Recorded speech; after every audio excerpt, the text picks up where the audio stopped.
인종실록. 인종의 짧은 치세. 인종은 조선의 역대 왕들 가운데 가장 짧은 치세를 남긴 왕이다. 8개월 보름남짓 왕위에 머물러 있다가 원인 모를 병으로 들어누워 시름시름 앓더니 후사도 하나 남겨놓지 않고 훌쩍 세상을 떠나버렸다. 하지만 당시 사람들은 그를 성군이라 일컬었다. 지극한 효성과 너그러운 성품, 금욕적인 생활 등이 전형적인 선비의 모습이었기 때문이다.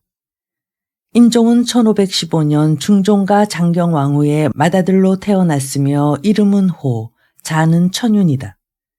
1520년 6살의 어린 나이로 세자에 책봉되어 무려 25년간이나 세자로 머물러 있다가 1544년 중종이 죽자 왕위에 올랐다. 그는 성품이 조용하고 효심이 깊으며 형제간의 우애가 돈독했던 것으로 전해지고 있다. 또한 3세 때부터 글을 읽을 정도로 총명하여 1522년 8살의 나이로 성균관에 들어가 매일 3차례씩 글을 읽었다. 게다가 철저한 금욕생활을 추구했던 듯 동궁에 머물 당시에는 옷을 화려하게 입은 궁녀는 모두 내쫓았으며 일체의 여자를 가까이 하지 않았다 한다. 이는 그가 도학사상에 깊이 매료되어 있었음을 보여준다. 하지만 그의 이러한 성품은 계모 문종왕후의 표독하고 사악한 성격을 방치하는 작용을 했을 뿐 아니라 자신의 생명을 단축시키는 결과를 낳고 말았다. 생모 장경왕후 윤씨가 그를 낳고 7일 만에 죽었기 때문에 그는 문종왕후 윤씨의 손에서 자라야 했다. 그런데 문종왕후 윤씨는 성질이 고약하고 시기심이 많은 여자였기 때문에 정실 부인의 아들인 인종을 무척이나 괴롭혔다. 야사에 따르면 윤씨는 몇 번이나 인종을 죽이려 했던 것으로 알려지고 있다. 인종이 세자로 있을 때 그와 빈궁이 잠들어 있는데 주위에서 뜨거운 열기가 번져 일어나 보니 동궁이 불에 타고 있었다. 하지만 그는 당황하지 않고 빈궁을 깨워 먼저 나가라고 했다. 그리고 자신은 조용히 앉아서 타 죽겠다고 했다고 한다. 그가 그렇게 말한 것은 불을 누가 지른 것인지 알았기 때문이었다. 문정왕후는 이미 몇 번에 걸쳐 그를 죽이려 했는데 그때마다 요행이도 그는 죽음을 면하곤 했다. 비록 계모이긴 하나 어머니인 문정왕후가 자신을 그토록 죽이려고 하니 자식된 도리로 죽어주는 것이 효를 행하는 것이라고 생각한 그는 조용히 불에 타 죽겠다고 작정한 것이다. 세자의 말을 들은 빈궁은 자신 혼자는 절대 나갈 수 없다고 하면서 자리를 지켰다. 그래서 두 사람 모두 졸지에 화형을 당할 지경에 처했는데 그때 밖에서 다급하게 그를 부르는 소리가 들렸다. 세자를 애타게 부르는 중종의 목소리였다. 인종은 그 소리를 듣고 죽는 것이 문정왕후에겐 효행이 되나 부왕에겐 불효이자 불충이라고 말하면서 빈궁과 함께 불길을 헤쳐나왔다고 한다.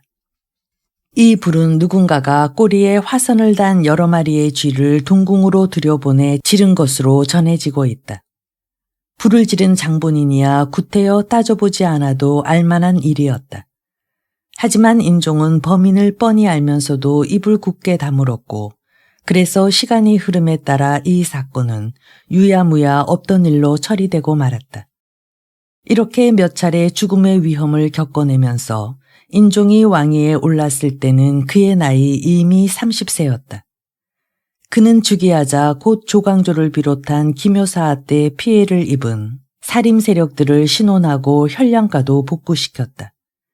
그리고 그간 자신이 익히고 배운 도학사상을 현실 정치에 응용하려는 의도에서 다시 살림들을 등용시키기 시작했다. 그래서 정계에 진출한 사람이 이연적, 유관 등 살림의 대학자들이었다.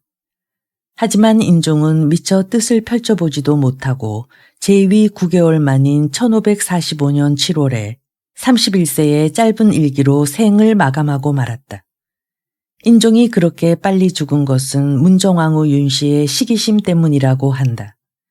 인종은 계모이긴 하지만 자신을 키워준 어머니인 문정왕후에게 효도를 다하기 위해 극진한 노력을 아끼지 않았다.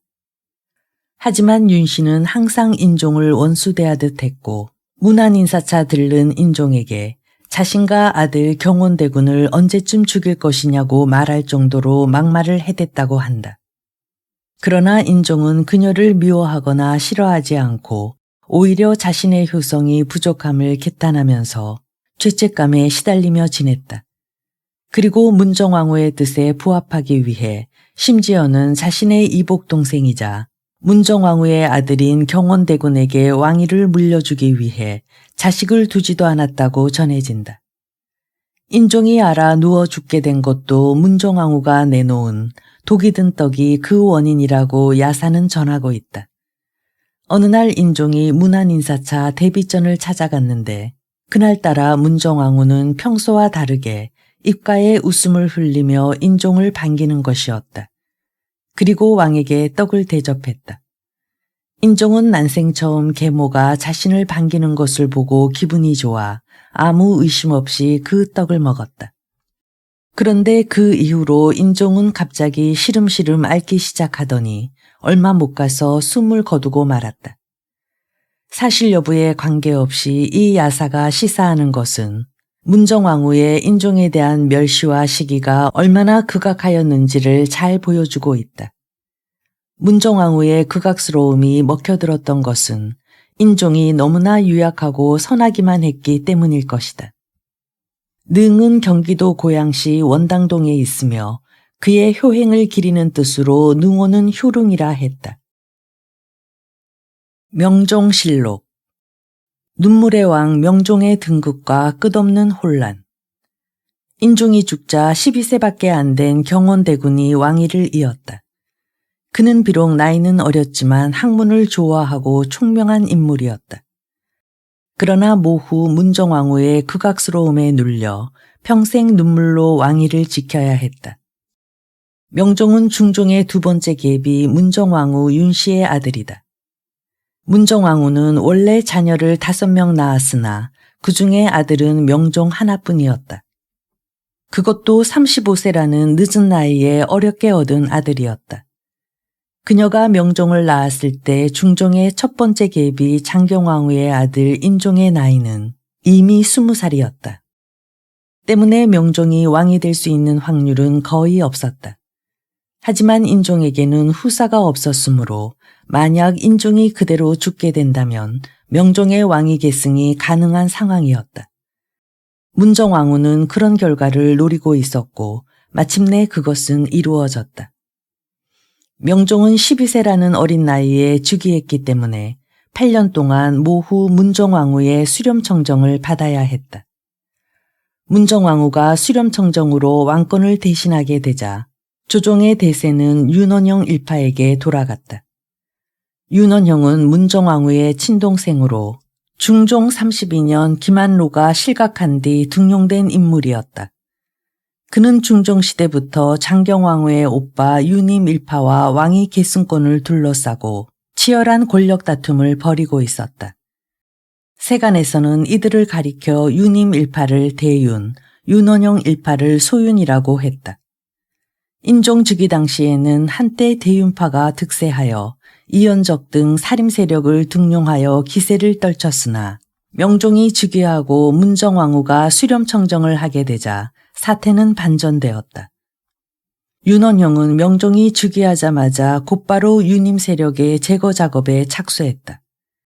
윤원형은 윤임이 중종의 8째 아들 봉성군에게 왕위를 옮기려 했다고 무고하는 한편 인종이 죽을 당시에는 윤임이 성종의 3째 아들 개성군을 옹립하려 했다는 소문을 퍼뜨리게 했다. 그리고 이를 구실 삼아 문정왕후에게 이들의 숙청을 강청하여 유님, 유관, 유인숙 등을 사사케 하고 이들의 일가와 그 일파인 살림 세력들을 유배시켰다. 명종 즉위년인 1545년에 일어난 이 사건이 을사사화이다. 을사사화로 조정을 장악한 윤원형은 미처 제거하지 못한 정적들을 제거하기 위해 다시 양재역 벽서 사건을 일으킨다. 이 사건으로 윤원형을 탄핵하여 삭직시킨 바 있는 송인수, 윤임 지방과 혼인관계에 있던 이약수 등이 사사되고 이연적, 백인걸 등 살림세력 20여 명은 유배되었다. 또한 윤원형은 자신의 애첩 정난정을 궁중에 들여보내 중종의 아들 봉송군을 영모와 연루되었다고 무고하여 사사시키고 사건 조사 과정에서도 많은 인물들을 희생시켰다.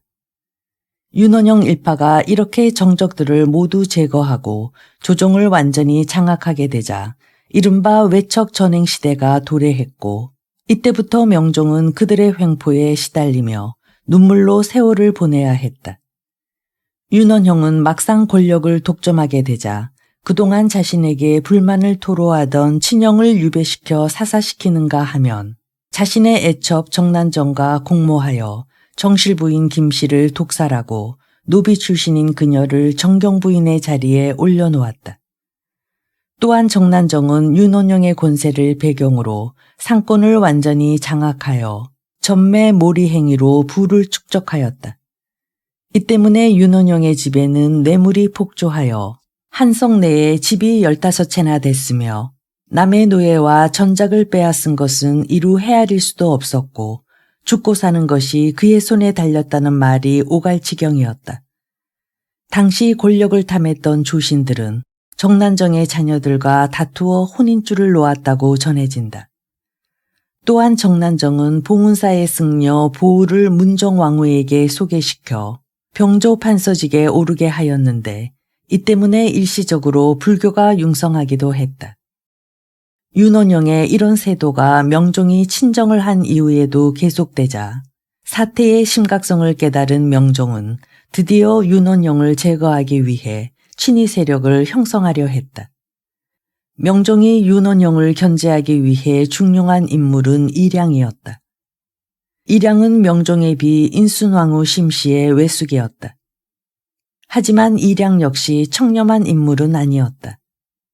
명종이 자신을 신임하자 그는 이감, 신사헌, 권신, 윤백헌 등과 결당하여 세력을 기르고 정치를 농단하기 시작했다.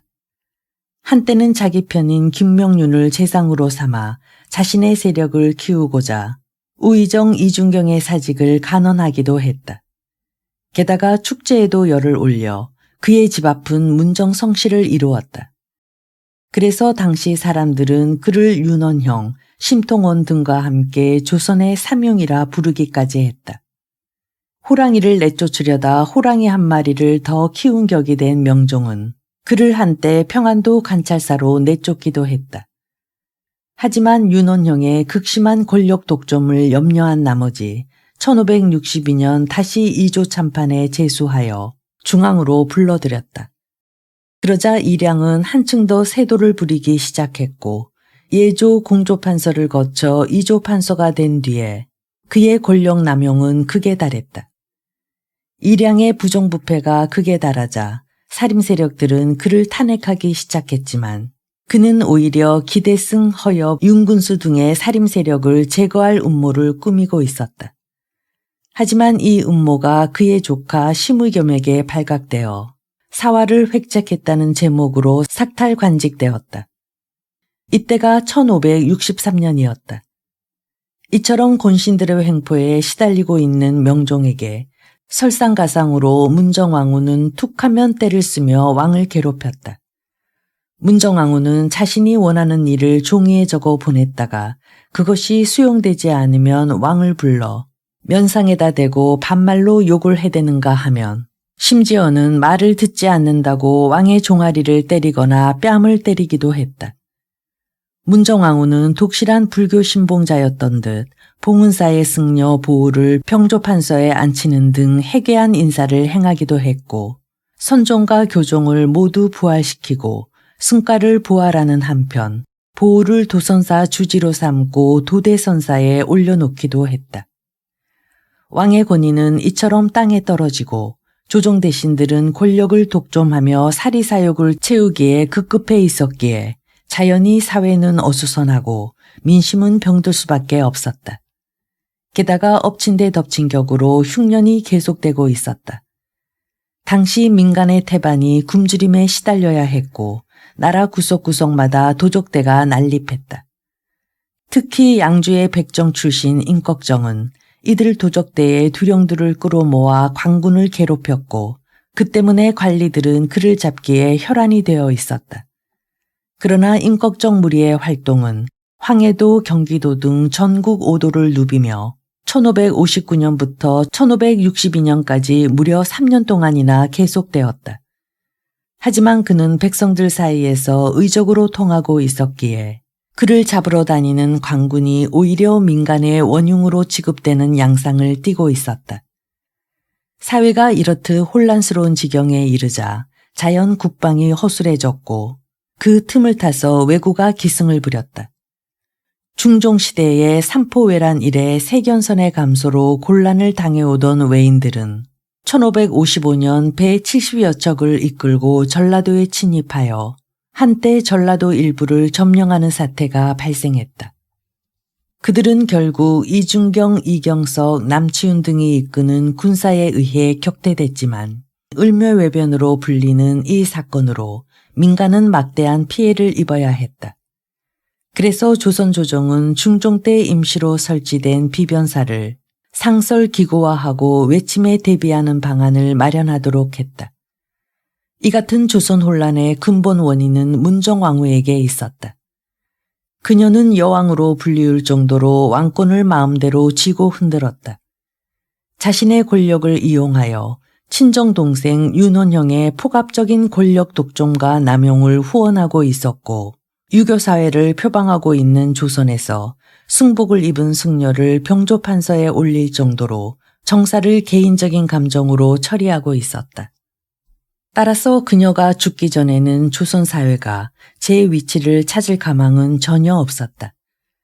때문에 명종을 포함해 대부분의 신하들과 백성들은 그녀가 죽기만을 학수고대하고 있는 상태였고 마침내 1565년 그녀가 죽자 조선은 급속도로 평화를 되찾기 시작했다. 그녀가 죽자 가장 먼저 철퇴를 맞은 것은 승려 보우와 윤원형 일파였다. 승려 보우는 유림들의 탄핵을 받아 병조판서에서 밀려나고 다시 승직을 박탈당해 제주도로 유배되었다가 죽었으며 윤원형 역시 그의 애첩 정난정과 함께 강음에 유배되었다가 자살하였다. 문정왕후와 윤원형 일파가 사라지자 명종은 인재를 고르게 등용하고 선정을 펴는 데 주력했다. 그러자 조정은 안정되고 사회도 점차 질서를 되찾아갔다. 하지만 명종은 그동안 너무 국정에 시달린 탓인지 병을 얻고 말아 문정왕후가 죽은 2년 뒤에 세상을 떠났다. 이때 명종의 나이 불과 34세밖에 되지 않았다. 명종은 인순왕후 심씨에게서 순의 세자를 얻었으나 그는 13세의 어린 나이에 죽고 말았다. 때문에 후사를 하나도 남기지 못한 채 죽어 왕위는 중종의 9째 아들 덕훈군의 셋째 아들 하성군이 이어받았다. 하성군의 주기로 조선은 후궁에게서 태어난 서울 출신인 방계혈족이 왕위를 잇는 상황에 처해졌고 이 때문에 이후부터 왕의 권위는 한층 떨어지게 되었다. 명종의 능호는 강릉이며 현재 노원구 공릉동에 있다. 명종시대를 이끈 사람들. 주리철학의 선구자 이연적. 이수회의 손자이자 이번의 아들인 이연적은 성종 22년 1491년에 태어났다.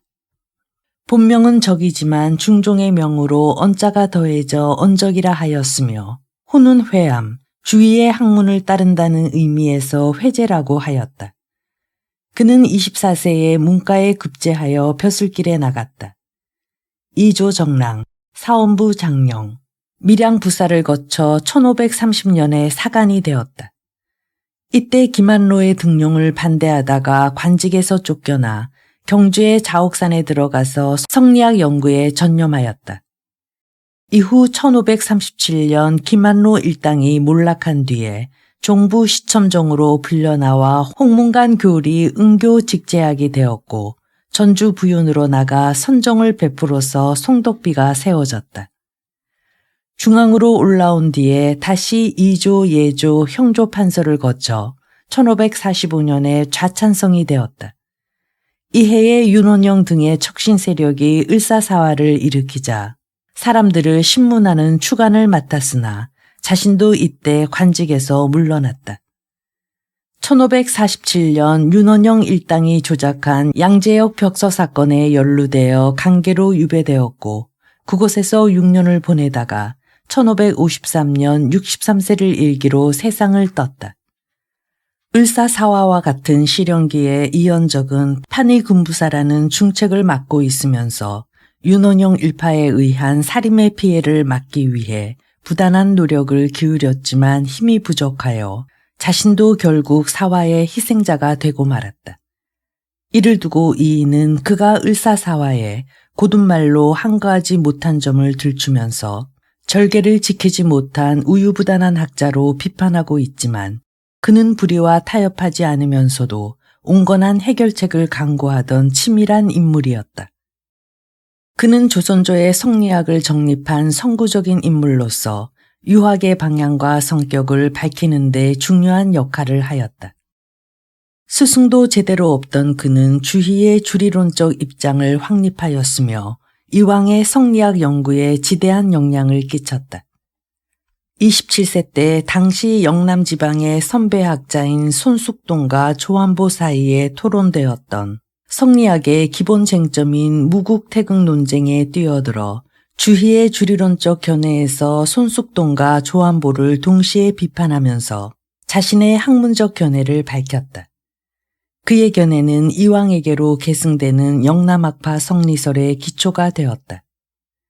그는 만년의 유배 생활 동안 자신의 일생에서 가장 큰 업적이 되는 중요한 저서들을 남겼다. 구인록, 대학장구 보유, 중요구경연의, 봉선자비 등이 그것이다. 구인록은 유교경전의 핵심 개념으로서 인에 대한 그의 관심이 집약되어 있는 책이다. 이 책에서 그는 유교의 여러 경전과 송대 도학자들의 설을 살피면서 인의 본체와 실현 방법에 관한 유학의 근본 정신을 탐구하고 있다. 이 탐구를 살펴보면 그는 주의를 추종하긴 했으나 주의가 강조했던 경물치지의 내용을 거부하고 철저한 주리론적 입장을 고수하고 있음을 알 수 있다.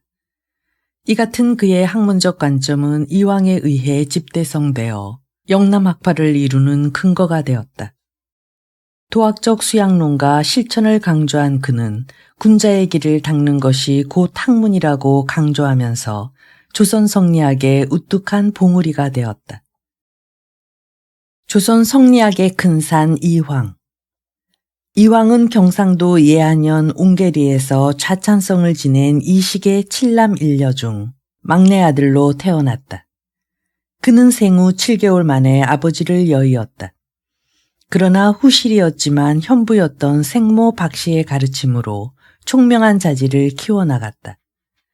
12세에 숙부 이후로부터 논어를 배웠고 14세 때부터 혼자 독서하기를 좋아하여 도연명의 시를 즐겨 외웠으며 20대에 들어 침식을 잊고 주역에 몰두하다 건강을 해쳐 병약한 사람이 되고 말았다. 27세에 진사시에 합격하고 어머니의 소원에 따라 과거에 응시하기 위해 성균관에 들어가 이듬해 사마시에 합격하였다. 그리고 33세에 재차 성균관에 들어가 김인우 등과 교류하고 심경부주를 입수하여 탐독 심취하였다. 1534년 34세가 되던 해에 문과에 급제하여 숙문원 부정사가 되면서 관계에 발을 들여놓았으며 37세에 모친상을 당하자 고향에서 3년간 복상하였고 39세에 홍문관 수찬이 되었다가 곧 사가 독서에 임명되었다. 중종 말년에 주종이 어지러워지자 김인후가 낙향하는 것을 보고 성묘를 핑계삼아 사가를 청하여 고향으로 되돌아왔다. 그리고 을사사화 후 병약함을 핑계로 모든 간직을 사퇴하고 고향인 낙동강 상류 토계의 동암에 양지남을 짓고 산운 야학을 벗삼아 독서에 전념하는 구도 생활에 돌입했다. 이때 토계를 퇴계라 계칭하고 자신의 아호로 삼았으니 그의 나이 46세 때의 일이다. 그 뒤에도 그는 몇 번에 걸쳐 인간의 명을 받게 되자 중앙을 떠나 지방으로 외직을 지망하여 48세에 충청도 단양군수, 경상도 풍기군수 등을 지냈다. 풍기군수 시절에는 전임군수 주세붕이 창설한 백운동 서원에 서적, 편액, 학전 등을 마련할 것을 조종에 청원하여 허락을 받아냈다. 하지만 49세가 되던 해에 그는 다시 모든 관직에서 물러나 퇴계의 서쪽에 한싸움을 짓고 다시금 구도 생활에 침잠하다가 52세에 성균관 대사성에 제수되자 취임하였다. 이후 홍문관 부재학, 공조참판 등에 임명되었으나 여러 차례 고사하고 낙향하여 도산서당을 짓고 학문정진에 전념하였다. 이때 그는 아호를 도옹이라 계칭하고 7년간 서당에 기거하면서 독서, 수양, 저술 등에 매진하는 한편 많은 제자들을 길러냈다. 명종은 그의 학문과 인품을 높게 보고 자주 그에게 조종으로 나올 것을 종용했지만 듣지 않자 가까운 신하들과 함께 초연부지탄, 현인을 조빙했으나 오지 않으니 한탄스럽구나 라는 제목으로 시를 짓고 몰래 화공을 도산으로 보내 그 풍경을 그리게 했다.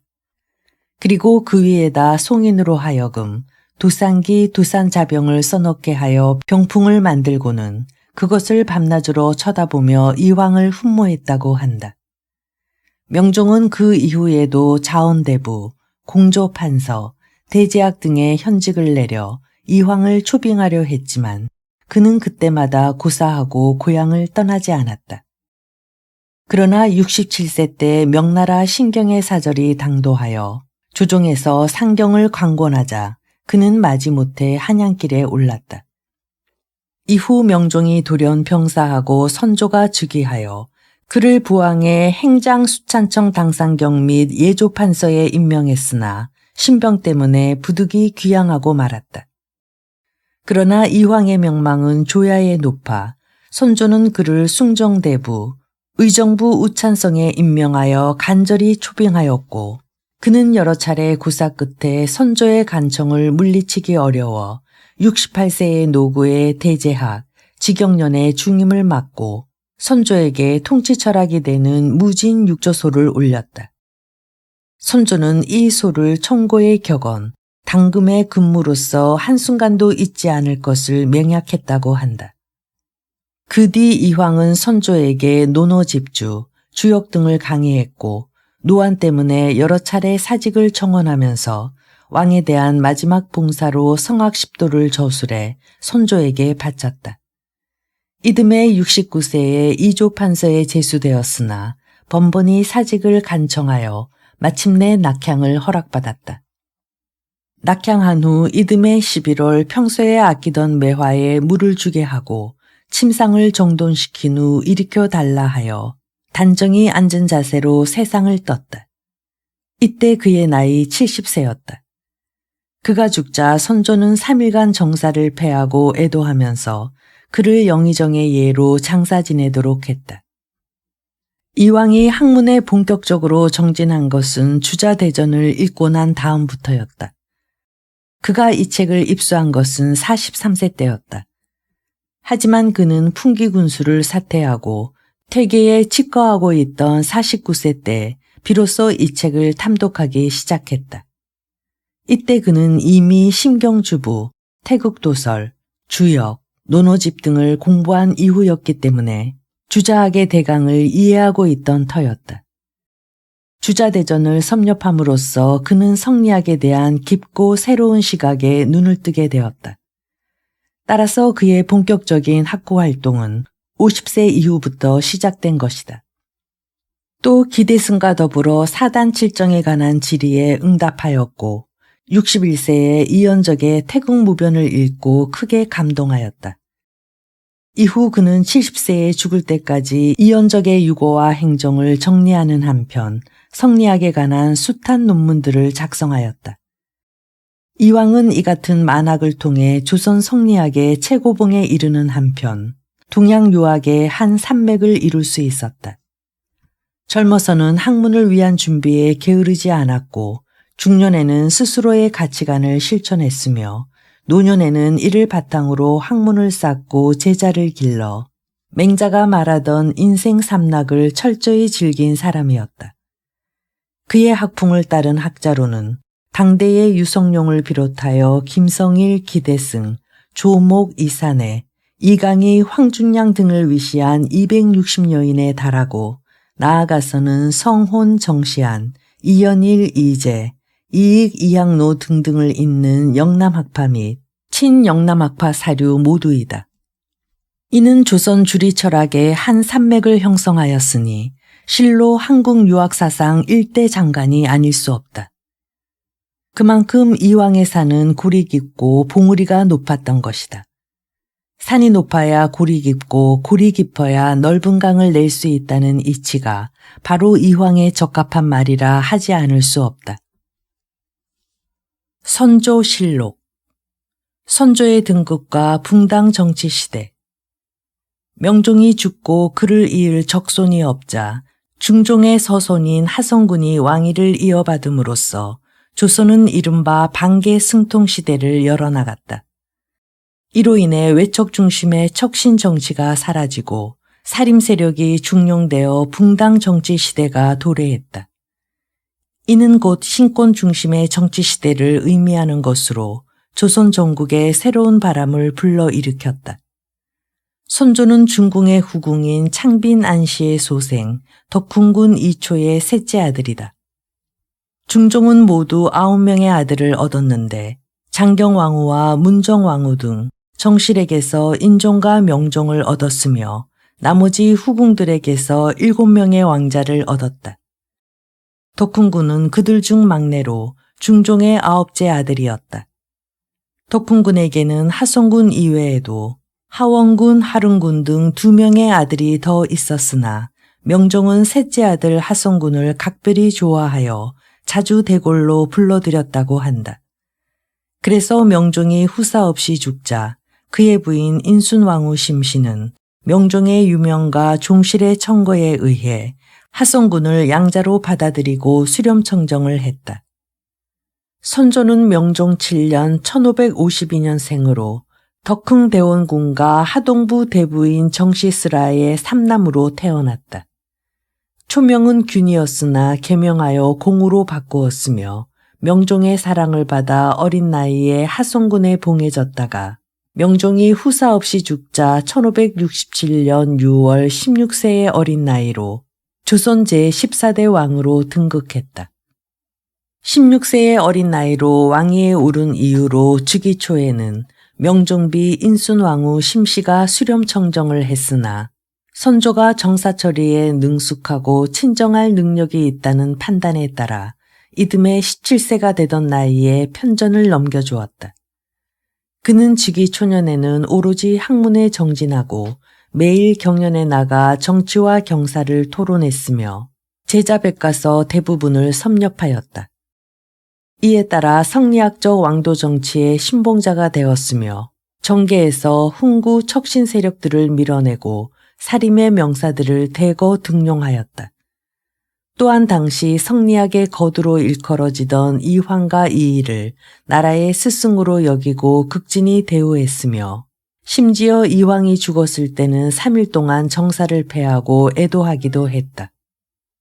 선조는 친정을 하게 되자 가장 먼저 과거제를 개편하여 현량가를 다시 실시하였다. 그리고 기묘사화 때 화를 입은 조광조에게 영의정을 증직하고 이후 억울하게 화를 당한 사람들을 신원하였다. 반면에 그들에게 화를 입힌 남곤등의 관작은 추탈하였다. 또한 을사사화를 일으켜 유님, 유관 등을 죽이고 녹훈의 영전을 받았던 윤원영 등을 사쿤하였다. 이로써 민심은 안정되고 정계는 사림이 득세하여 한때 문치의 깃발 아래 조정은 평화를 되찾았다. 그러나 전국의 평화는 오래가지 못했다. 척신들이 완전히 조정에서 사라지자 정권을 장악한 사림이 당시 문명이 높았던 선비 김효원과 명종비 인순왕후의 동생 심의겸의 대립으로 분당되는 사태에 직면했고 이후 동인과 서인으로 분리되어 당파 싸움을 지속하게 된다. 동인에는 주로 주리 철학적 도학을 펼친 조식과 이황의 제자들로 이루어진 영남학파가, 서인에는 주기 철학을 주장했던 이이와 성원을 추종하는 기호학파 인물들이 참여했다. 사림의 분당 사태가 조정을 혼란시키자 이이는 이들의 중재를 맡았지만 해결의 실마리를 찾지 못했다. 그 후 이이가 죽자 파당으로 인한 대립은 점차 극심해져 치열한 대결 양상으로 치달았고, 그러던 중 1591년 세자 책봉 문제로 서인이 실각하고 동인이 득세하게 된다.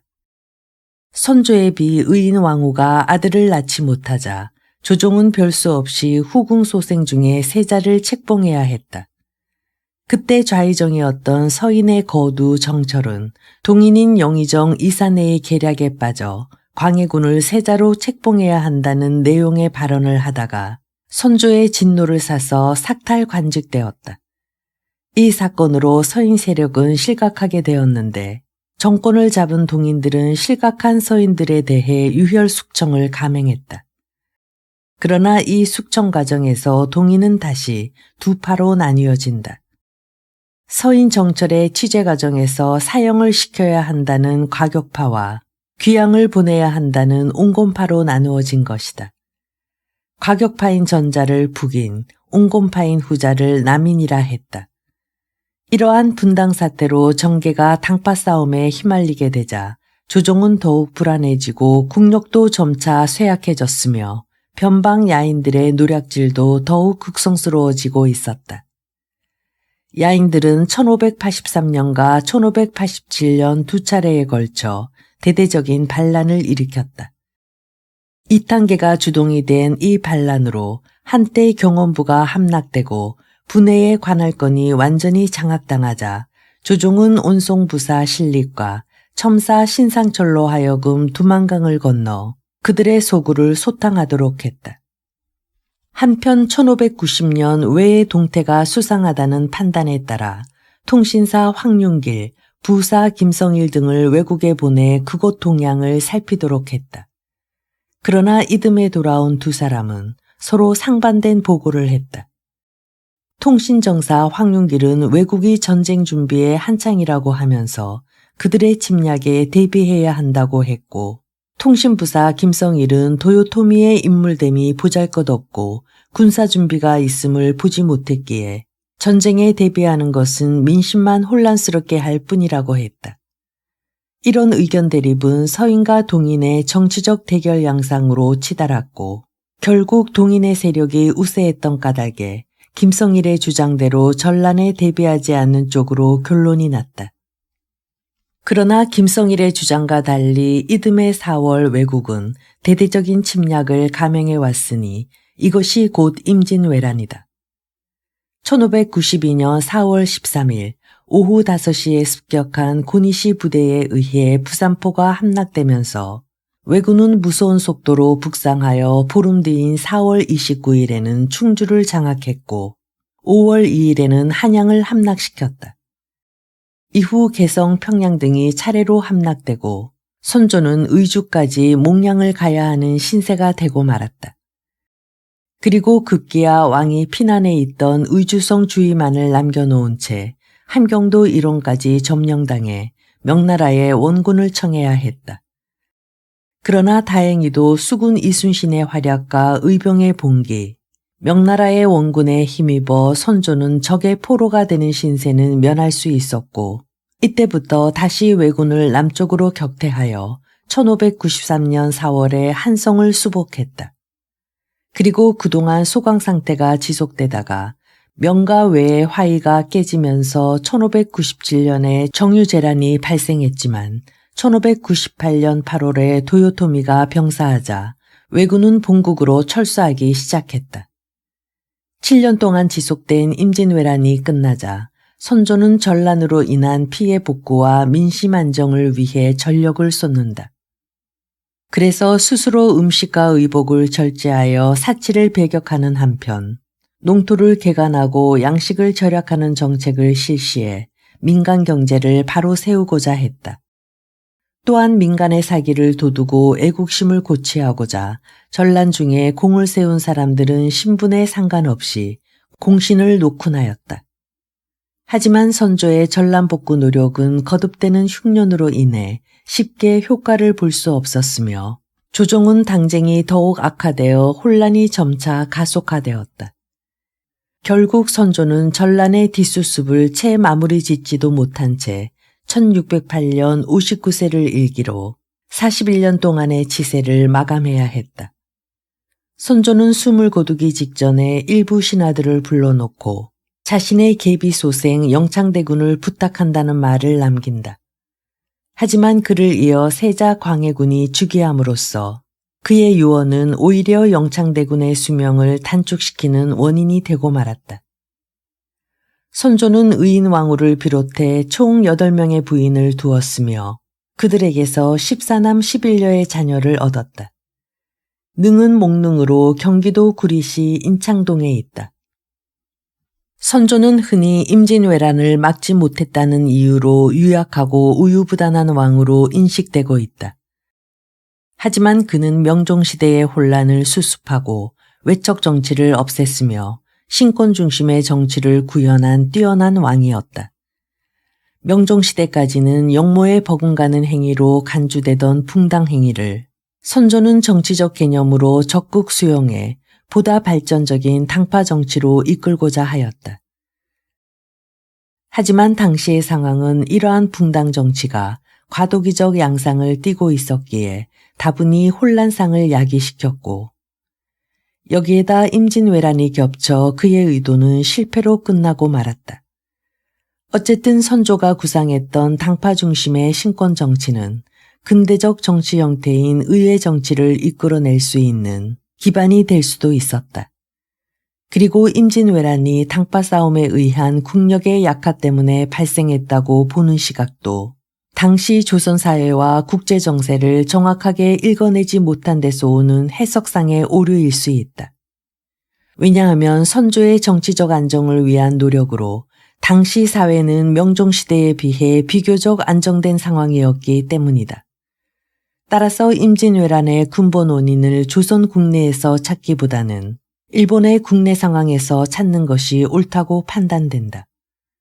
당시 일본은 이른바 전국시대를 막 끝내고 통일을 이룬 시기였지만 아직까지 지방에는 제후 세력들의 힘이 강하게 작용하고 있었다. 통일을 이룬 도요토미로서는 제후 세력이 위협적인 존재로 인식되었고 따라서 외부와의 전쟁을 통해 그들의 힘을 축소시키고 다른 한편으로는 전국시대를 통해 획득한 전술적 능력을 외부로 표출하여 민심을 하나로 묶으려는 의도를 노골화하고 있었다. 그래서 획책한 것이 중국 대륙 진출을 명분으로 한 조선 침략이었다. 그러므로 임진왜란은 본질적으로 조선의 국방력과 상관없이 일본 내의 정치적인 목적에 따라 발생한 사건이라고 볼 수 있다. 다만 조선이 일본의 침략 의도를 정확하게 파악하지 못한 것은 당시 조선 조정의 한계를 드러낸 것이다. 임진왜란과 조선 사회의 변동. 임진왜란이 일어났던 선조대의 조선은 약 200년 동안 부분적인 외침을 제외하고는 거의 전쟁을 치른 적이 없는 나라였다. 때문에 조선 전역은 불시에 예상되는 전쟁에 대한 대비를 소홀히 했다. 당시 조선은 명종대의 외척 세력들이 권력을 남용하여 자행한 학정의 잔재들을 정리하고 붕당 정치의 기반을 닦고 있는 중이었다. 하지만 붕당 정치는 숱한 시행착오를 겪으며 자리매김을 하지 못하고 세력 경쟁으로만 치닫고 있었다. 따라서 대부분의 양반 계층은 붕당 정치에 대한 참여만을 모색하고 있었고 북방에 대해서는 관심이 전혀 없는 상태였다. 하지만 외국의 상황은 달랐다. 당시 일본은 도요토미 히데요시가 오랫동안 지속되던 전국시대를 종결하고 나라를 하나로 통일한 시점이었다. 15세기 후반에 상인을 앞세운 서양 세력이 점차 일본으로 밀려들었고 그 결과로 일본에는 신흥 상업도시가 발전하여 종래의 봉건적 지배 형태가 위협을 받는 상황이 전개되었다.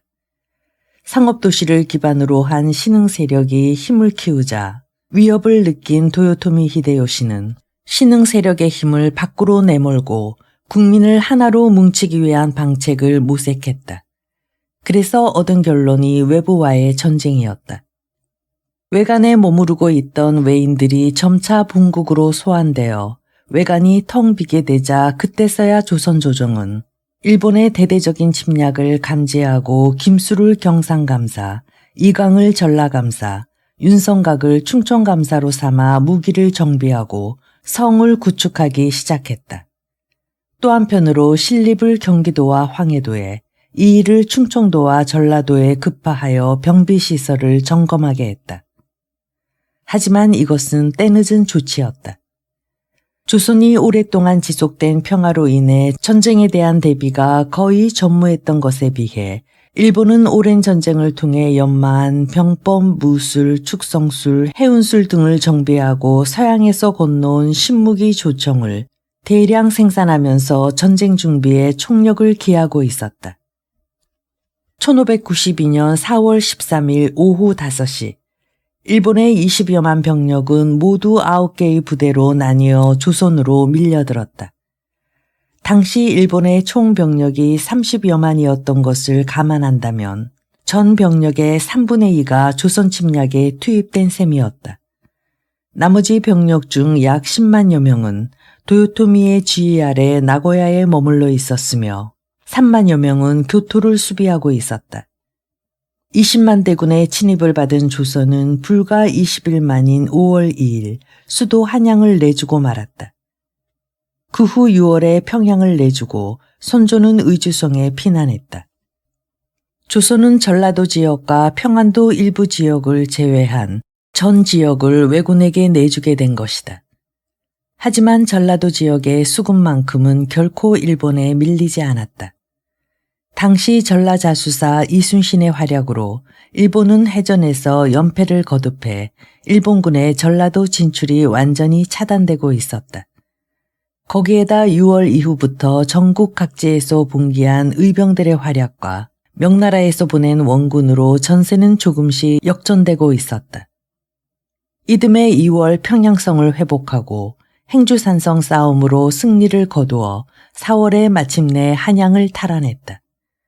이때 한성에 머무르고 있던 일본군은 강원도와 충청도에 주둔한 병력과 함께 전군을 남하시켜 울산 뒤쪽의 서생포에서 진주 아래쪽의 웅천까지 성을 쌓고 화의를 진행시켰다. 일본은 화의를 진행시키는 한편 진주성에 보복적인 공격을 가하여 진주성을 함락시켰다. 이 진주성 싸움에서 의병장 김천일, 경상우병사 최경회, 충청병사 황진 등이 전사하고 수만 명의 민간인이 희생되었다. 한편 명은 일본의 화의 제의를 일단 수용하고 심유경을 도요토미에게 보내 2~3년간 교섭을 진행시켰다. 화의 진행 과정에서 도요토미는 명나라의 황녀를 일본의 후비로 삼을 것, 무역허가 증명서인 가마빈을 복원할 것, 조선 팔도 중 사도를 할양할 것, 조선 왕자 및 대신 12인을 인질로 보낼 것 등 4가지 요구사항을 제시하며 잡아갔던 임해군과 순하군을 돌려보냈다. 심유경은 일본의 이러한 요구가 받아들여지지 않을 것을 알고 거짓으로 명에 보고하여 도요토미를 왕에 책봉하고 조공을 허락한다는 내용의 분공안을 내세워 명의 허락을 얻어냈다. 이에 1596년 명은 사신을 파견하여 도요토미를 일본 국왕에 봉한다는 책서와 금도장을 전하니 도요토미는 분개하면서 이를 받지 않고 사신을 돌려보낸 뒤 다시 조선 침략을 꾀하였다. 이 때문에 심유경은 명으로 돌아가 국가를 기만한 죄로 처단되고 이로써 몇 년간 지속되던 화의는 끝내 결렬되고 말았다. 1597년 1월 15일 일본은 다시 15만 명의 병력으로 조선을 침입해왔다. 이것이 정유재란이다. 일본군이 다시 침략하자 명나라의 원군도 다시 압록강을 건너왔고 조선 땅은 또 한 번 치열한 전장이 되었다. 한때 임금이 피난해야 한다는 주장이 나올 정도로 일본군의 기세가 등등했다. 하지만 그동안 방비책을 마련한 조선군과 명군의 거센 반격으로 일본군은 충청도를 넘지 못하다가 이듬해 8월 도요토미가 병으로 죽자 철군하기 시작했고 수많은 사상자를 낸 후 겨우 테로를 열어 11월에 완전 패퇴했다. 이로써 6년 7개월간의 전쟁은 막을 내리게 되었다. 약 7년간에 걸친 전쟁은 끝났으나 이 전쟁의 후유증은 오랫동안 계속되었다. 또한 이 전쟁으로 조선, 명, 일본은 커다란 변화를 겪게 된다. 조선은 연산군 이후 문란을 거듭하던 사회가 이 난을 계기로 완전히 붕괴되어 경제적 파탄과 관료기구의 부패가 극심해진다.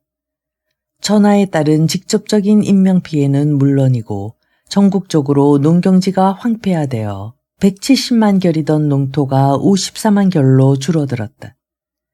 그래서 난중에는 국가재정 마련책의 일환으로 납속책을 시행하게 되었다.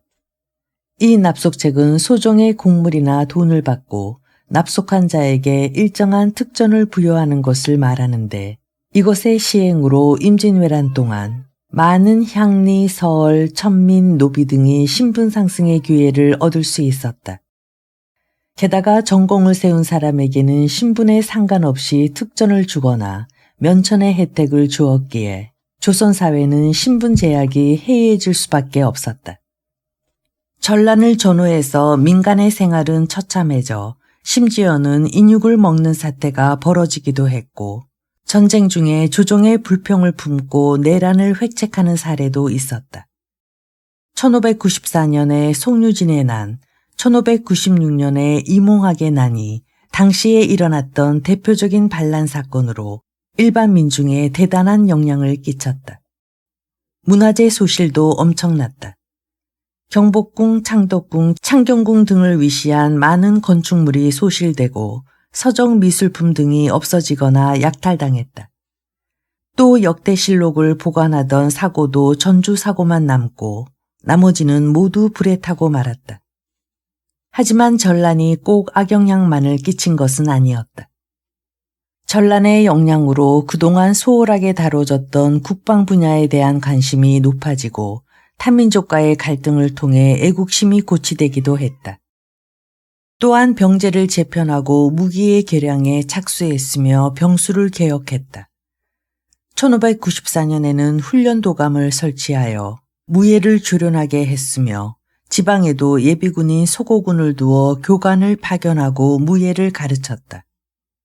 무기로는 종래의 주무기인 활, 창, 검 등의 무기와 총통, 왕구, 화전 등의 화기 외에 난중에 비격 진철레와 화차가 발명되었고 일본과의 전투에서 습득한 조총을 제조하여 실전용으로 배치하기도 했다. 또한 전란 때 명군이 지원한 데 대한 결과로 숭명사상이 더욱 높아지고 그들에 의해 관우 숭배사상이 전래되어 서울을 비롯한 여러 곳에 관우묘가 세워지는 등 민간 신앙에 큰 영향을 미치기도 했다. 한편 일본도 전란으로 인해 많은 변화를 겪어야 했다.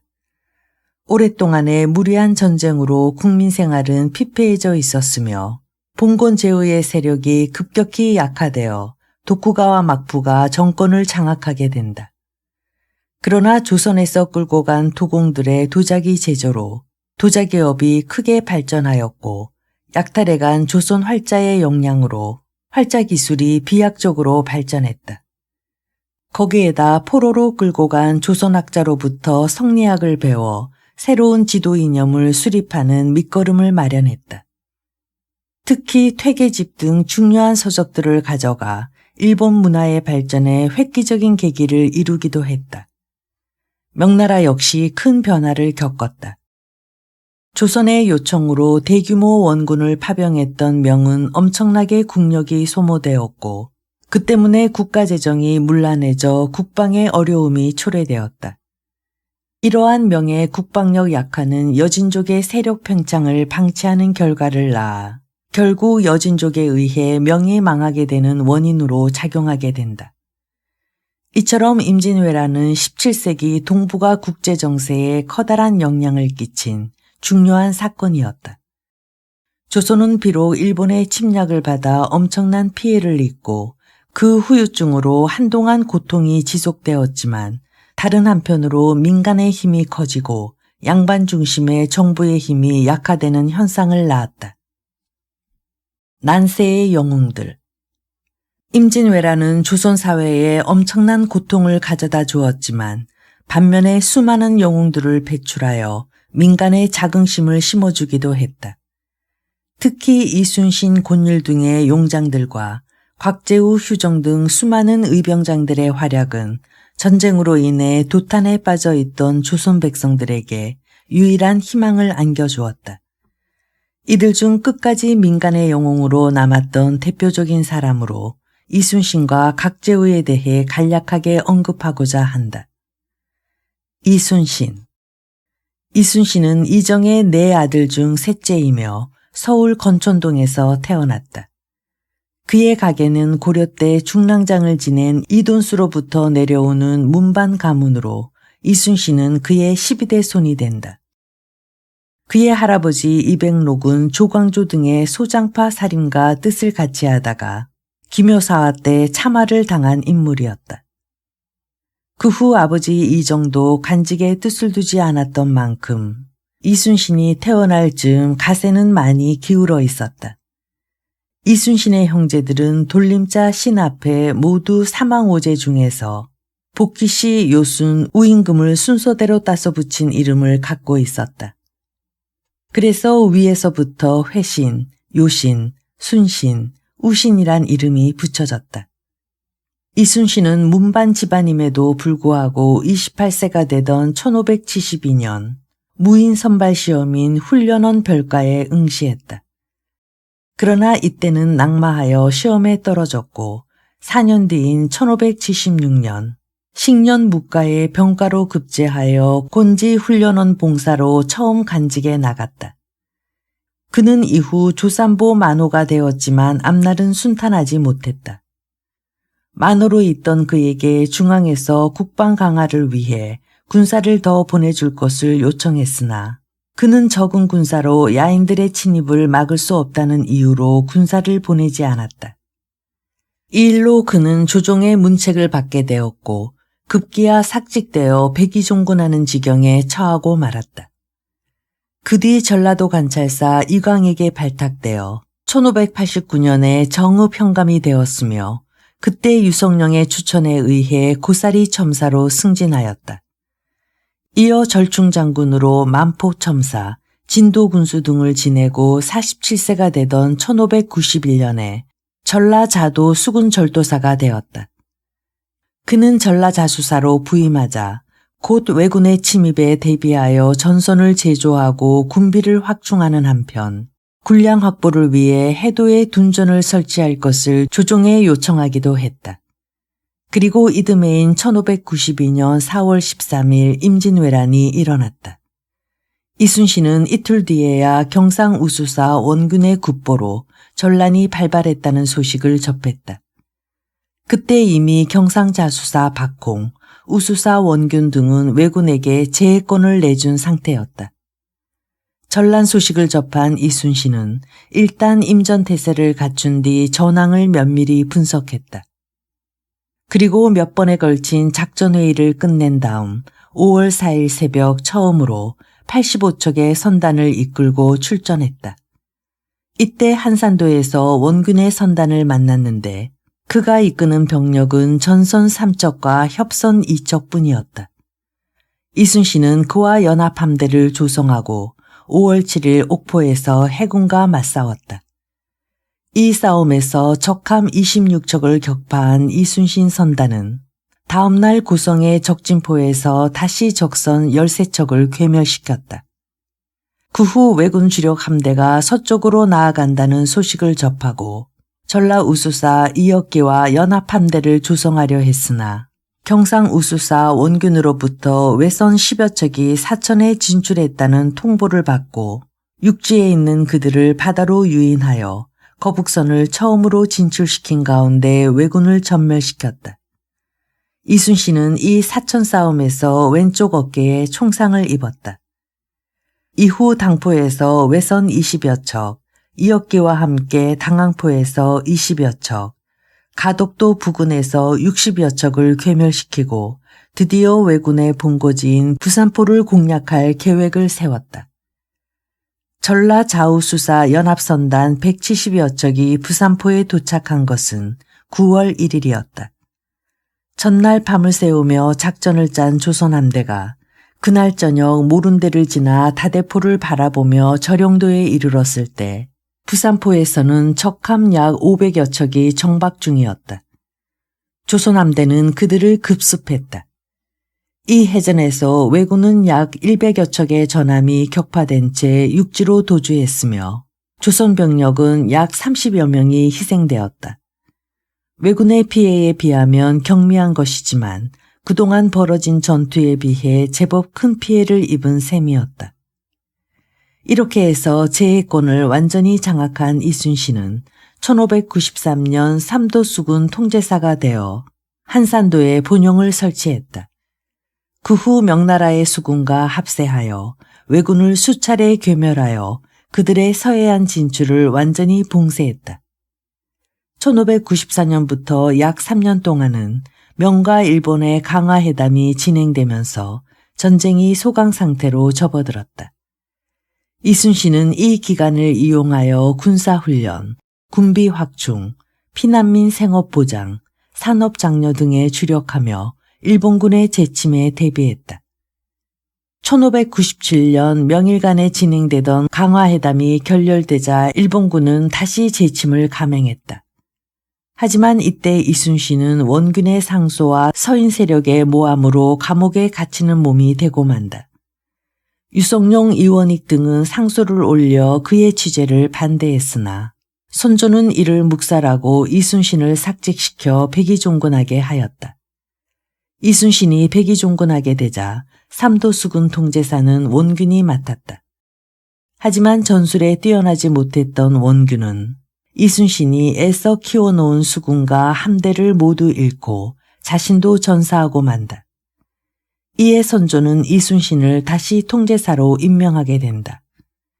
이순신이 통제사로 재임명되었을 때 조선 수군의 병력은 120명에 함대 12척이 고작이었다. 이 병력과 함대로 이순신은 명랑해협에서 적함 133척을 맞아 싸웠으며 이 싸움에서 적함 31척이 파손되었으나 아군은 병사 몇 명이 부상을 당하는 데 그쳤다. 명랑해전으로 제해권을 되찾은 이순신은 보화도 고금도 등을 본거지로 삼고 백성들을 모집하여 군량미를 위한 둔전을 경작시켰다. 이순신이 병령으로 돌아오자 다시 조선 수군의 주위에는 장병들이 모여들고 난민들도 줄을 이어 돌아오기 시작했다. 삽시간에 군진의 위용은 한산도 시절에 10배를 능가하게 되었다. 이렇듯 단시일에 제해권을 되찾고 수군을 회복할 수 있었던 것은 순전히 이순신 개인적인 능력에 의한 것이었다. 1598년 11월 태로를 찾고 있던 왜군은 드디어 500척의 함대를 이끌고 노량으로 밀려왔다. 이 해전에서 적은 불과 50여 척만이 겨우 태로를 열고 탈출할 정도로 대패하지만 이순신은 왜군의 유탄에 맞아 생을 마감하게 된다. 이때 이순신의 나이 54세였다. 곽재우는 의령 출신으로 황해도 관찰사를 지낸 과골의 아들이고 조식의 외손자이다.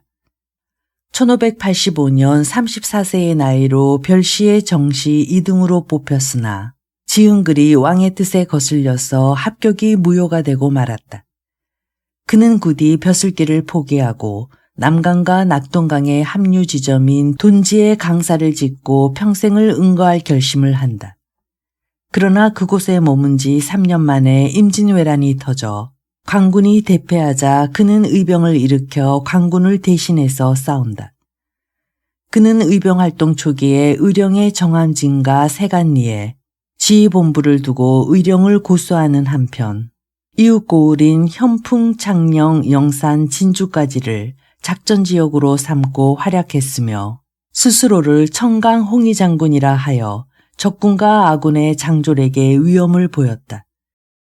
연전연승을 거둔 끝에 처음에는 수십 명에 불과하던 휘하 의병이 나중에는 2,000명에 육박하기도 했으며 그 병력으로 왜군이 전라도 지역으로 진출하는 것을 정암진에서 완전히 차단하여 이순신이 이끄는 수군의 배후를 보호하기도 했다. 그 공으로 1592년 7월에 유곡찰방을 시작으로 바로 형조정랑에 오르고 10월에 절충장군, 이듬해 12월에 성주 목사에 임명되어 삼가의 악견산성 등 성지 수축에 열중하다가 1595년 전란이 소강 상태에 돌입하고 강화회담이 진행되자 벼슬을 내놓고 현풍 가택으로 돌아왔다. 하지만 1597년 경상자도 방어사로 나가 현풍의 성문산성을 신축했으며 정유재란이 일어나자 창녕의 화왕산성으로 옮겨 성을 수비하였다. 그해 8월 계모 허씨가 사망하자 성을 나와 장의를 마친 뒤 벼슬을 내놓고 울진으로 갔다. 1599년 다시 경상 우도 방어사에 임명되었으나 상중임을 이유로 나가지 않았고 그해 9월 경상자도 병마절도사에 제수되어 한 달 뒤인 10월에 부임하였다가 이듬해 봄에 병을 이유로 벼슬을 내놓고 귀양했다. 이 때문에 사원부의 탄핵을 받아 영암으로 귀양 갔다가 2년 만에 풀려났다. 이후 현풍 비슬산에 들어가 곡식을 금하고 솔잎으로 끼니를 이어가다가 영사년 남쪽 청암진에 망우정이라는 정자를 짓고 여생을 보낼 계획을 세웠다. 그러나 다시 조종의 부름을 받고 거절할 수 없어 1604년 찰리사가 되었고 이어 선산부사로 임명되었으나 사직하였다. 또 다시 안동부사에 임명되었으나 역시 나가지 않았고 한송부 우윤을 거쳐 1608년 경상자도병마절도사, 삼도수군 통제사 등에 제수되었으나 그 역시 거절했다. 1610년 광해군의 간청으로 소울에 올라가 오이도총부의 부총관에 제수되었고 이어 한성부 자윤에 임명되었으나 나가지 않자 바로 함경도 관찰사에 제수되었다. 그 뒤 1612년 전라도 병마절도사에 임명되었으나 병을 핑계로 나가지 않았으며 이듬해 영창대군을 신고하는 상소문을 올리고 낙향하였다. 1616년 창암강사에서 장례원 판결사를 제수받았으나 역시 나가지 않고 이듬해에 66세를 일기로 세상을 떴다. 임진왜란 당시 의병의 바탕을 이룬 것은 민족적 저항의식이었고 이를 촉발시킨 사람들은 의병장들이었다. 의병장은 전직 간원이나 문반 출신이 압도적으로 많았으며 무인은 소수에 불과했다. 당시에 활동했던 대표적인 의병장을 지역별로 보면 경상우도엔 곽재우와 정인홍, 호남에서는 김천일, 고경명, 충청도에서는 조은가, 승려, 영규, 황해도 이정암, 평안도 승려, 휴정 등이었다.